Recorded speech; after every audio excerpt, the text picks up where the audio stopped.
Susunan pemain KS3 Naga vs PSPS Riau di Liga 2 Indonesia malam ini, demi raih 3 poin perdana.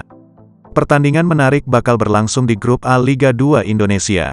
Pertandingan yang bakal digelar ialah antara KS3 Naga vs PSPS Riau. Laga menarik derby Riau ini bakal digelar di Stadion Gelora Sriwijaya pada Selasa, tanggal 12 Oktober tahun 2021, malam. Gagal meraih penuh pada pertandingan pertama. Dipastikan kedua tim bakal bermain ngotot untuk meraih 3 poin pertama. Berikut susunan pemain kedua tim, KS3 Naga. Kiper, Jeffrey Wibowo Suliarno. Belakang, Alan Sabilah, Ilham Syafri Nur, Mo Solikur Amin, Roberto Riqueldo Fautnain.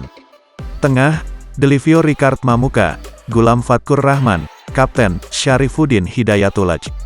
Depan, Dominikus Romualdus Lede, Irfan, Mohdaul Haq.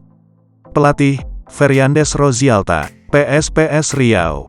Kiper, Ismail Hanafi. Belakang, Daniel Junaidi, Kapten, Muhammad Kasim Slamet, Novrianto Syahrizal.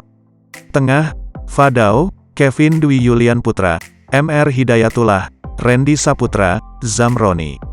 Depan, Andri Abubakar. Pelatih, Jafri Sastra.